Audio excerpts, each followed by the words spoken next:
Tanpa berlama-lama lagi, mari kita lanjutkan ke cerita berikutnya. Pada saat ini, Wang Lin berdiri di celah luar dan matanya berbinar. Lalu dia menarik tangan kanannya dan berteriak, "Kumpulkan!" Setelah dia berkata demikian, terdengar rentetan omelan marah dari hantu surgawi.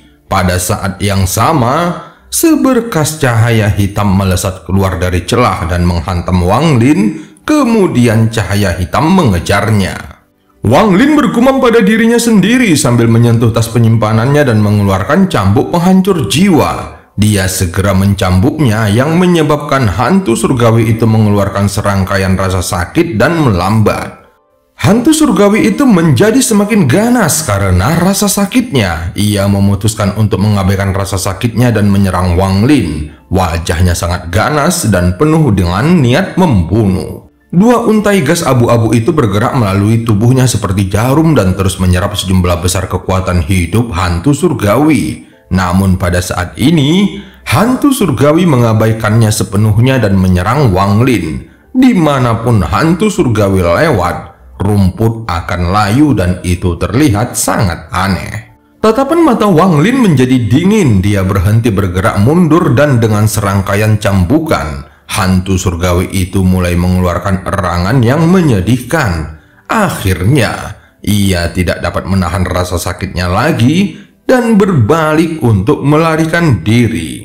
Wang Lin tahu bahwa saat ini adalah saat terlemah hantu surgawi. Begitu hantu ini lolos dan pulih, maka akan sangat merepotkan untuk menghadapinya.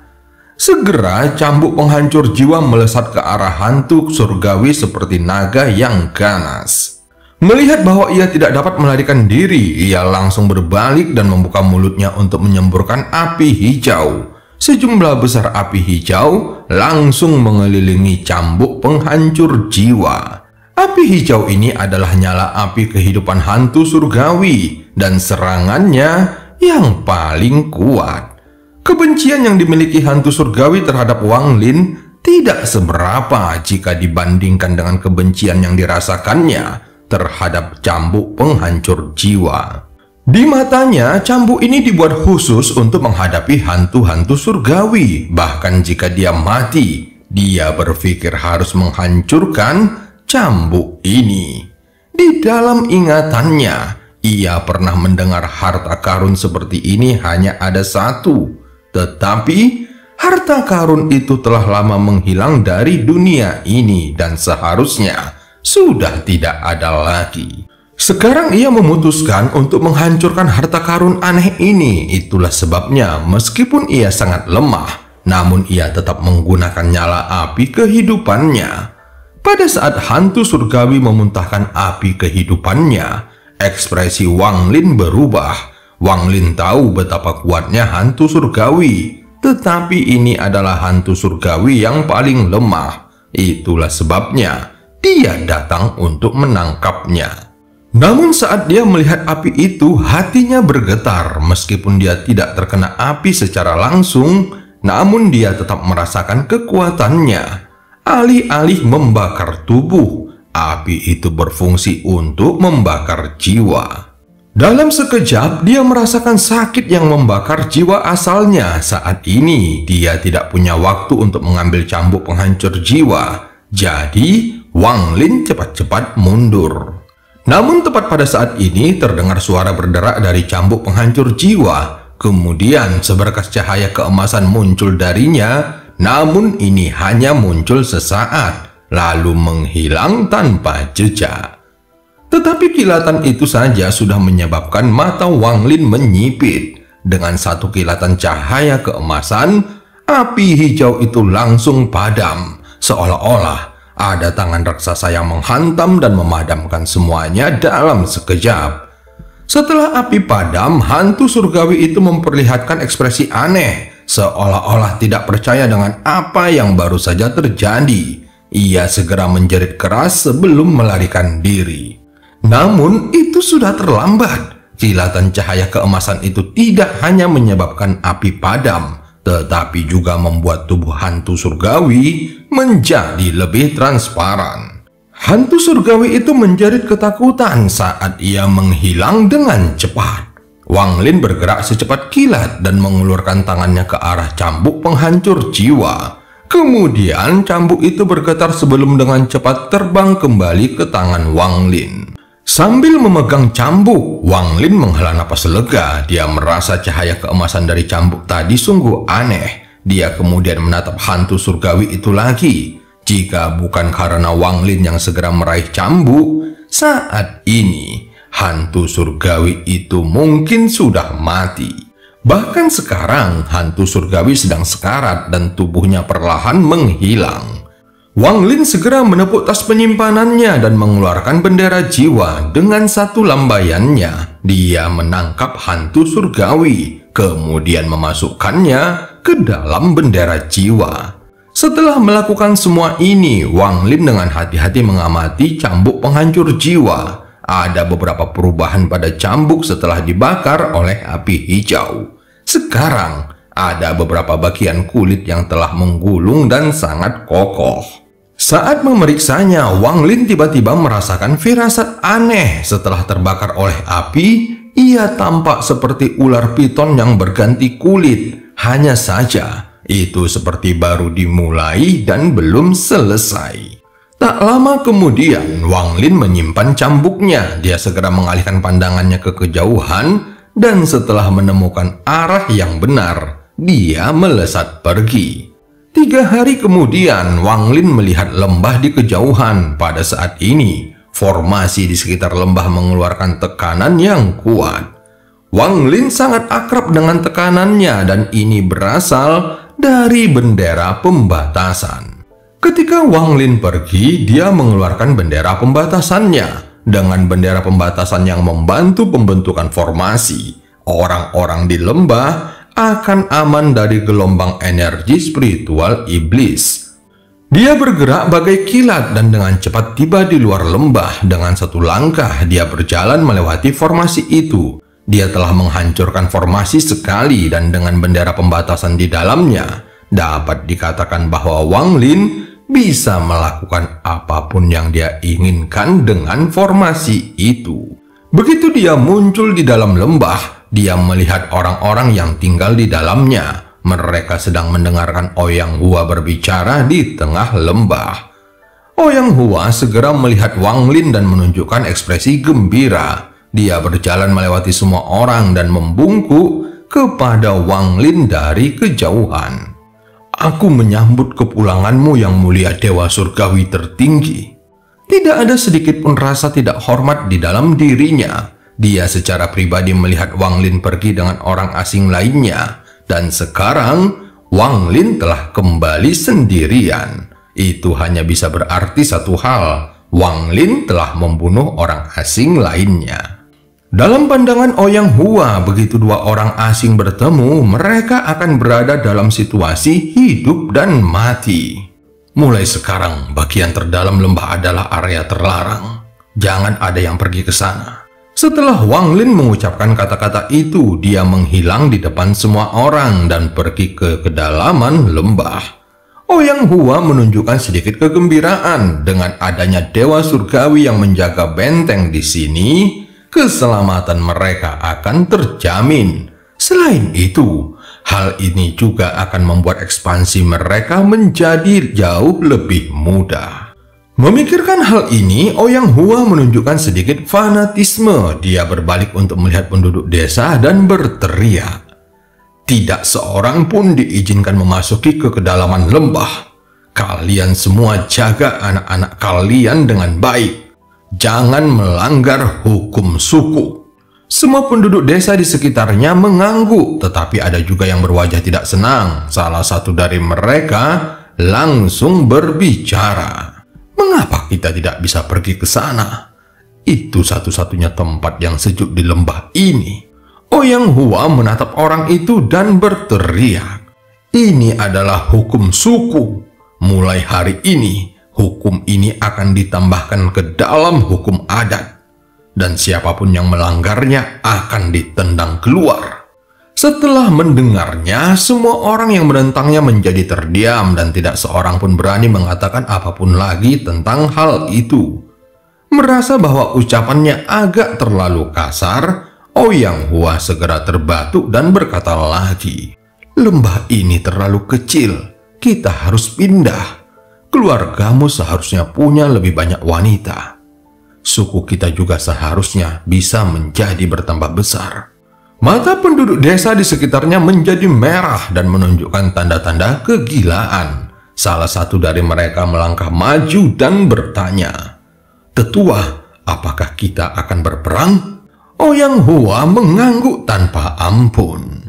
Sementara itu, Wang Lin sedang duduk dalam posisi lotus di kedalaman lembah. Alasan Wang Lin memutuskan untuk tinggal di sini adalah karena dia punya rencana lain. Untuk tinggal di tanah roh iblis, dia perlu memiliki pijakan, kekuatan, dan prestasi militer. Dia harus pergi ke kota iblis kuno, tetapi sebelum melakukan itu, dia harus membuat beberapa persiapan.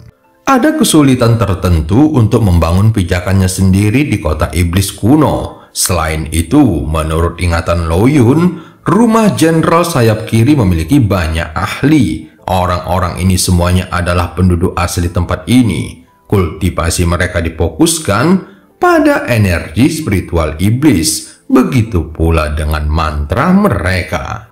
Meskipun Wang Lin belum pernah bertemu siapapun yang menggunakan energi spiritual iblis, namun Lo Yun pernah bertemu mereka. Dan leluhur Lo Yun berinteraksi dengan orang-orang seperti itu untuk jangka waktu yang lama. Jika sebelum mencari ingatan Lo Yun, mungkin Wang Lin akan pergi ke kota iblis kuno tanpa ragu-ragu, tetapi sekarang dia berubah pikiran. Daripada pergi ke kota iblis kuno untuk bergabung dengan pasukan jenderal sayap kiri, aku lebih suka tetap tinggal di sini dan mengajari penduduk ini agar mereka mau mendengarkan perintahku. Aku akan mengajari mereka mantra, sehingga bertahun-tahun dari sekarang, aku akan memiliki pasukanku sendiri. Wang Lin menunjukkan ekspresi termenung, lalu berubah menjadi ekspresi penuh tekad. Orang-orang yang mencapai hal-hal hebat tidak peduli dengan hal-hal sepele. Aku akan mengajari mereka mantra bendera jiwa. Mantra ini mudah digunakan dan bagus untuk membunuh. Semakin banyak seseorang membunuh, semakin banyak jiwa yang bisa dikumpulkannya. Dan kekuatan mereka pun akan meningkat seiring dengan itu. Aku juga dapat menggunakan kesempatan ini untuk melihat apakah aku dapat memperbaiki bendera jiwa 1 miliar jiwa. Jika aku dapat memperbaikinya, maka aku bahkan tidak perlu takut pada para kultivator Ascendant. Aku juga pasti bisa menjadi 10 teratas dari semua kultivator yang datang. Hanya dengan melakukan ini, aku akan memiliki kesempatan untuk mendapatkan roh iblis kuno. Sambil memikirkan hal ini, Wang Lin menarik nafasnya dalam-dalam dan menyentuh tas penyimpanannya. 2 potong batu giok muncul di tangannya. Dia menyebarkan kekuatan jiwanya dan meninggalkan beberapa mantra di dalamnya. Sekte pemurnian jiwa memiliki 3 mantra: pemurnian jiwa, ekstraksi jiwa, dan penyegelan jiwa.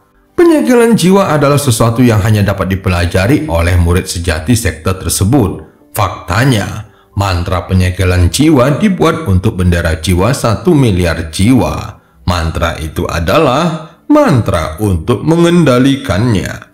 Adapun pemurnian jiwa dan pengambilan jiwa, itu semua merupakan akar dari sekte pemurnian jiwa.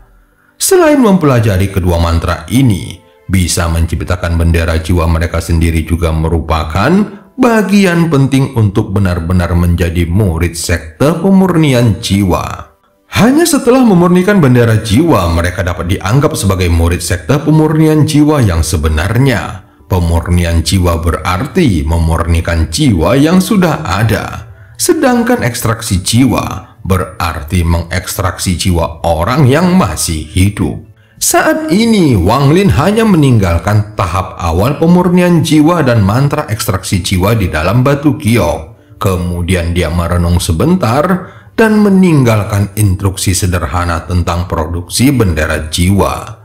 Menggunakan metode ini untuk membuat bendera jiwa akan memiliki kelemahan fatal yang hanya diketahui oleh Wang Lin. Bahkan dapat dikatakan bahwa dengan kelemahan fatal ini dia bahkan tidak perlu memurnikan bendera jiwa orang tersebut untuk mengendalikannya seperti miliknya sendiri. Wang Lin adalah orang yang berhati-hati, jadi wajar saja jika dia tidak akan mengajari seseorang tanpa kewaspadaan. Setelah selesai mengolah batu giok, kekuatan jiwa Wang Lin menyebar dan meliputi seluruh lembah. Setiap penduduk desa di dalam lembah tanpa disadari sedang mengamatinya. Dia menemukan bahwa hampir setiap orang memiliki bakat yang sangat bagus, jauh lebih kuat daripada tubuhnya saat dia mulai berkultivasi. Sambil merasa menyesal, Wang Lin juga merasakan senang. Meskipun tidak ada energi spiritual di sini, namun ada energi spiritual iblis. Mungkin dengan menggunakan energi spiritual iblis untuk mengolah bendera jiwa, mereka mungkin akan mendapatkan beberapa manfaat. Setelah beberapa saat, Wang Lin menemukan Ouyang Hua yang sedang merencanakan serangan ke desa-desa lain dan mencari tempat potensial untuk tinggal. Setelah mengirim pesan ke telinga Ouyang Hua, Wang Lin menarik kembali kekuatan jiwanya. Tidak lama kemudian, Ouyang Hua dengan cepat berlari ke arah Wang Lin dengan ekspresi penuh hormat. Wang Lin segera melemparkan 2 potong batu giok ke arahnya. Ouyang Hua terkejut melihatnya. Dia mengamati batu giok itu dengan seksama, kemudian menjadi sangat bersemangat dan bertanya, "Yang mulia Dewa Surgawi, mungkinkah ini batu giok iblis?" Giok iblis? Ya, begitulah. Wang Lin menelusuri ingatan Lo Yun dan menemukan bahwa leluhur Lo Yun mempunyai catatan tentang kata giok iblis. Ouyang Hua memegang batu giok itu dan menarik nafasnya dalam-dalam. Setelah melihatnya cukup lama, wajah tuanya segera memerah. "Yang mulia Dewa Surgawi, aku hanya tahu bahwa benda-benda ini bisa merekam sesuatu, namun aku tidak tahu cara membacanya. Tempelkan di dahimu dan bayangkan dirimu melihat ke dalamnya. Jika pikiranmu tenang, maka kamu akan dapat melihatnya. Kalau gagal, cobalah beberapa kali lagi." Setelah itu, Wang Lin memejamkan matanya. Ouyang Hua menarik nafas dalam-dalam sambil duduk dalam posisi lotus dengan batu giok yang menempel di dahinya dan mencoba membayangkan melihat isi batu giok itu. Setelah beberapa saat, dia tersenyum pahit, tidak peduli seberapa keras dia membayangkannya. Dia masih tidak dapat melihat isi di dalamnya. Meskipun Wang Lin memejamkan matanya, namun dia sebenarnya masih mengamati Ouyang Hua. Orang ini adalah tetua di lembah ini karena ketika dia pergi ke kota iblis kuno untuk belajar, ditemukan bahwa dia memiliki 1 tingkat energi spiritual iblis. Meskipun tidak cukup untuk tinggal di dalam kota, namun statusnya di desa meningkat pesat. Wang Lin dapat melihat dengan jelas aura tipis seperti sutra yang bergerak perlahan di dantian Ouyang Hua. Namun, semua meridiannya tertutup. Tidak hanya siklus aura yang lambat, itu juga menyebabkan jangkauan pergerakannya menjadi terbatas. Meski begitu, aura ini mampu bertindak sebagai pengontrol formasi di sekitar lembah dan menciptakan tubuh palsu. 1 jam kemudian, Ouyang Hua tidak dapat menahan diri untuk tidak menyerah. Wajahnya dipenuhi dengan kepahitan saat dia menggelengkan kepalanya tanpa suara. Wang Lin membuka matanya yang berbinar lalu melambaikan tangannya. Wang Lin mengangkat 2 jari dari tangan kirinya dan tiba-tiba menunjuk ke dantian Ouyang Hua. Dengan 1 gerakan, Ouyang Hua segera mengerang. Ada rasa sakit yang tajam datang dari dantiannya dan butiran-butiran keringat jatuh ke tanah dari dahinya. Meskipun sakit, dia hanya bisa mengatupkan giginya. Dia tahu bahwa jika Wang Lin ingin membunuhnya, maka tidak perlu melakukan semua ini. Jika Wang Lin melakukan ini, maka kemungkinan besar itu akan membantunya. Seseorang seusianya biasanya akan terjebak di peringkat 1 selamanya, dan mustahil baginya untuk mendapatkan peringkat energi spiritual iblis lagi. Namun dia merasa bahwa jika dia meraih kesempatan ini, maka menerobos tidak akan lagi menjadi mimpi. Jari Wang Lin yang diarahkan ke dantian Ouyang Hua perlahan bergerak ke atas. Setiap kali ia bergerak ke atas setengah inci, rasa sakit yang dirasakan Ouyang Hua akan meningkat 1 kali lipat. Keringat dari dahinya jatuh seperti hujan, seluruh tubuhnya bergetar hebat dan wajahnya benar-benar pucat. Ekspresi Wang Lin masih normal setelah mengangkat jarinya 3 inci. Dia dengan tenang menatap Ouyang Hua dan berkata, "Tahan." Setelah itu, tangan kirinya tiba-tiba terangkat dari 3 inci hingga ke dahi Ouyang Hua. Erangan menyedihkan keluar dari mulut Ouyang Hua dan bergema di seluruh lembah. Mata Ouyang Hua berputar ke belakang saat dia jatuh ke tanah dan tidak bergerak. Wang Lin tidak melihatnya, tetapi tetap duduk di sana. Semua penduduk desa mendengar erangan menyedihkan Ouyang Hua, tetapi tidak ada yang berani memeriksanya. Hukum adat bagaikan pedang di atas kepala mereka, jadi tidak ada yang berani melanggarnya. Beberapa jam kemudian, Ouyang Hua perlahan membuka matanya. Saat dia membukanya, dia benar-benar tercengang. Seluruh dunia tiba-tiba tampak berbeda baginya. Bunga-bunga masih berupa bunga, rumput masih berupa rumput, dan dinding masih kokoh seperti biasanya. Tetapi di matanya, semua itu berbeda. Perasaan terlahir kembali bergema di hati Ouyang Hua. Dia tidak bisa menahan diri untuk tidak mengeluarkan 2 aliran air mata. Dia tidak perlu memeriksa apakah dia telah mencapai 2 bintang di mana dia bisa melihat hal-hal kecil. Dia segera dengan hormat berlutut di hadapan Wang Lin dan bersujud 3 kali. "Terima kasih, Dewa Surgawi tertinggi." Meskipun dia tidak banyak bicara, kegembiraan dan keterkejutan dalam kata-katanya bahkan tidak dapat diungkapkan dalam 10.000 kata. Wang Lin segera mengangguk dan berkata, "Periksa, apakah kamu sudah bisa melihat apa yang ada di dalam batu giok iblis itu?" Ouyang Hua segera mengambil batu gioknya, lalu menempelkannya di dahinya dan mulai membayangkannya. Segera tulisan di dalam batu giok itu dengan cepat terpatri di dalam ingatannya. Tubuh Ouyang Hua tiba-tiba bergetar saat dia menarik nafas dalam-dalam untuk menahan kegembiraan di hatinya dan berkata, "Junior sudah melihatnya." Dia tanpa sadar mengubah cara dia menyapa dirinya sendiri. Wang Lin segera mengangguk. Sebelumnya dia menggunakan jarinya untuk membuka meridian Ouyang Hua dengan paksa. Metode ini terlalu kejam dan akan berdampak besar di masa depan. Tetapi itu adalah cara tercepat untuk meningkatkan kultivasinya. Wang Lin segera menatap Ouyang Hua dan berkata perlahan, "Mantra ini disebut pemurnian jiwa. Dengarkan baik-baik, karena aku hanya akan menjelaskannya kepadamu sekali. Setelah kamu mempelajarinya, kamu harus mengajarkannya kepada penduduk desa lainnya yang ada di sini." Kegembiraan Ouyang Hua hari ini bagaikan gelombang kuat yang menerjangnya satu demi satu.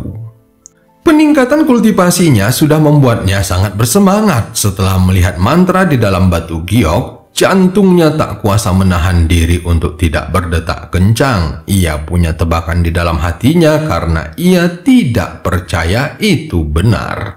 Lagi pula mantra sangat langka di tanah roh iblis, jadi tidak mungkin orang biasa bisa mendapatkannya. Ouyang Hua menarik nafasnya dalam-dalam dan bertanya dengan tidak percaya, "Yang mulia Dewa Surgawi, Yang mulia, apakah maksudmu kamu akan mengajariku mantra ini?" Ekspresi Wang Lin tetap sama saat dia mengangguk dan berkata, "Bukan hanya kamu, aku akan mengajarkannya kepada semua penduduk desa di sini." Tubuh Ouyang Hua langsung bergetar saat dia membungkuk hormat dan berkata, "Aku Ouyang Hua tidak akan pernah melupakan apa yang telah dilakukan oleh Dewa Surgawi tertinggi. Kata-kata ini datang dari lubuk hatinya dan dipenuhi dengan ketulusan. Harus dikatakan bahwa hal-hal seperti mantra hanya bisa dikuasai oleh sedikit orang. Dengan kemampuan Ouyang Hua, dia tidak akan pernah memiliki kesempatan untuk mempelajarinya, apalagi semua penduduk desa. Wang Lin menunjukkan poin-poin penting dalam mengolah mantra ini. Ouyang Hua mendengarkan seperti murid yang baik dan rasa terima kasihnya kepada Wang Lin menjadi semakin kuat. Setelah Wang Lin selesai berbicara, Ouyang Hua melakukan ritualnya untuk memberi penghormatan sebagai murid dan pergi. Melihat tindakan Ouyang Hua membuat Wang Lin merasa sedikit terkejut. Namun, dia baru saja mengajarkan kultivasi kepada Ouyang Hua. Jadi tindakan Ouyang Hua melakukan ritual ini tidaklah salah. Waktu perlahan berlalu dan dalam sekejap mata 3 bulan telah berlalu. Ouyang Hua sangat tekun. Ia menghabiskan seluruh waktunya untuk mengolah dan mempelajari mantra pemurnian jiwa. Dia bahkan menunda rencana untuk menyerang desa lain dan fokus mempelajari mantra ini. Bakatnya sudah cukup bagus. Dan teknik dari sekte pemurnian jiwa termasuk jenis yang mudah dipelajari tetapi sulit dikuasai. Jadi setelah 3 bulan, dia telah membuat beberapa kemajuan. Bukan hanya dirinya, tetapi semua laki-laki di desa itu telah berkultivasi di bawah ajaran Ouyang Hua. Masing-masing dari mereka telah mencapai hasil yang berbeda. Wang Lin menghabiskan waktu 3 bulan untuk berkultivasi guna mempelajari kristal iblis. Dalam waktu 3 bulan, dia berhasil menggabungkan 2 kristal menjadi 1. Kristal iblis ini mengandung sejumlah besar energi spiritual iblis dan di sekitarnya terdapat banyak benda menyerupai tentakel yang bergerak dengan cara aneh. Kristal iblis tingkat 3. Mata Wang Lin berbinar saat dia membuka mulutnya dan melahapnya. Kristal itu masuk ke dalam dantiannya, lalu gelombang energi spiritual iblis keluar dari kristal itu dan menyebar ke seluruh tubuhnya. Setelah membiarkan energi spiritual iblis mengalir melalui tubuhnya selama seminggu, aura Wang Lin mulai berubah. Dirinya yang sekarang tidak lagi memiliki perasaan surgawi. Dia sekarang diselimuti oleh energi spiritual iblis dan tampak sangat aneh. Bahkan wajahnya jauh lebih jahat dan matanya akan membuat hati siapapun bergetar hanya dengan melihatnya. Wang Lin mengangkat tangan kanannya lalu dengan lembut menutupnya dan mengerutkan kening. Tubuhku dipenuhi dengan energi spiritual iblis, tetapi sayangnya jumlahnya tidak cukup. Bahkan setelah menggunakan semuanya, aku hanya berada di sekitar tahap foundation establishment. Dengan satu pikirannya, seluruh energi spiritual iblis di dalam tubuhnya ditarik ke dalam kristal iblis dan tidak ada sedikit pun yang dilepaskan. Setelah energi spiritual iblis surut, energi spiritual surgawi bergerak cepat ke seluruh tubuh Wang Lin dan sekali lagi memberinya perasaan halusinasi. Energi spiritual iblis ini sungguh menarik. Dalam 3 bulan ini dia berjalan keluar lembah sebanyak 3 kali dan dia mengajarkan orang-orang mengolah mantra pemurnian jiwa. Semua orang di lembah tahu bahwa mantra ini berasal dari Wang Lin dan dialah yang memberi mereka kesempatan untuk mempelajari mantra ini. Semua ketakutan dan kesalahpahaman tentang Wang Lin benar-benar telah lenyap dan digantikan oleh rasa hormat dan rasa terima kasih yang tidak terbatas. Ketika Wang Lin keluar untuk yang ketiga kalinya, setiap penduduk desa yang melihatnya menghentikan apapun yang sedang mereka lakukan dan menyapanya. Di antara orang-orang yang tengah mengolah mantra pemurnian jiwa, selain Ouyang Hua yang maju dengan cepat, ada orang lain yang menarik perhatian Wang Lin. Orang ini adalah pemuda yang diikuti Wang Lin untuk menemukan lembah ini. Pemuda ini sangat berbakat dalam mengolah mantra pemurnian jiwa. Hanya dalam waktu 3 bulan, dia telah mencapai tahap di mana seseorang harus membuat bendera jiwanya sendiri. Dan cerita pun berakhir. Sampai ketemu di part selanjutnya.